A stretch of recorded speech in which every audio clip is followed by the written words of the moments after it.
Welcome to Beti with Murali. ఇవాళ polling date దగ్గర పడే కొద్దీ ఏపీలో పొలిటికల్ మంటలు ఎగిసిపడుతున్నాయి.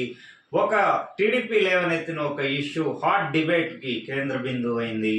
ఏమైందంటే జగన్ ప్రభుత్వం మన ప్రజల ఆస్తులన్నీ లాగేసుకుంటుంది. మళ్ళీ అధికారంలోకి వస్తే మీ పొలాలు, ల్యాండ్, ఇళ్ళు అన్నీ ప్రభుత్వ పరం అవుతుంది, లేకపోతే పాలకులు తీసేసుకుంటారని చెప్పి టీడీపీ ఒక ఇచ్చిన స్టేట్మెంట్ ఏదైతే ఉందో అది పొలిటికల్గా పెను దుమారం రేపింది. ఇది విపక్షాలు చేస్తున్న దుష్ప్రచారం అని చెప్పేసి ప్రభుత్వం చెబుతోంది. అసలు ఏంటి ఈ విషయం, ఇందులో నిజానిజాలు ఎంత అనేది పరిశీలిస్తే కనుక ఏపీ గవర్నమెంట్ ఈ మధ్య తీసుకురాబోతున్న ఒక యాక్ట్ అనేది పెను దుమారం రేపుతూ ఉంది. ఇది ఏపీ ల్యాండ్ టైటిలింగ్ యాక్ట్ దీని పేరు. అయితే ఇది ఒకసారి సర్వే చేసిన తర్వాత, ల్యాండ్ సర్వే పూర్తయి ఓనర్ని డిసైడ్ చేసిన తర్వాత ఏ వివాదం, ఏ ఇష్యూ చెలరేగినా విఆర్ఏ నుంచి కోర్టు దాకా ఎవరు జోక్యం చేసుకునే అవకాశం ఉండదు.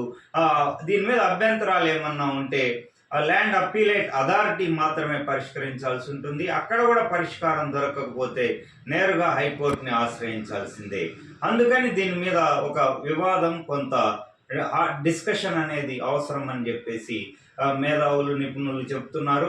అయితే ప్రభుత్వం తాము గుడ్డిగా దీని మీద ముందుకెళ్ళము, ఇది సెంట్రల్ గవర్నమెంట్ యాక్ట్, అట్లాగే నీతి ఆయోగ్ డ్రాఫ్ట్ ముసాయిదా మీద చేసినటువంటి చట్టమే, దీనికి న్యాయపరమైన క్లియరెన్స్ వచ్చాకే ముందుకెళ్తాము, ఎవరు ఎలాంటి ఆందోళన అవసరం లేదు అని చెప్పేసి రెవెన్యూ మినిస్టర్ వివరణ ఇస్తున్నారు.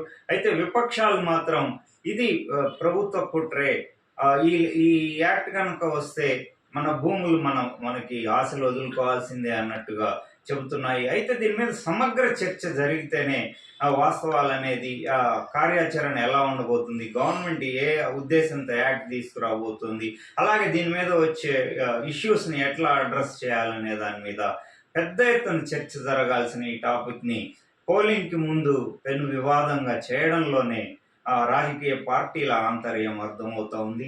దీన్ని ఒక సామరస్యపూర్వక వాతావరణంలో ఏదైతే ఈ చట్టాన్ని అయితే గనక ముందుకు తీసుకెళ్లాల్సిన అవసరం ఉంది. అన్ని వివాదాలు, అన్ని అనుమానాలు అన్ని క్లియర్ చేసిన తర్వాతే, ఇతర రాష్ట్రాల మోడల్ అన్ని పరిశీలించిన తర్వాత ఒక స్టెప్ అనేది తీసుకోవాల్సిన అవసరం ఉంది.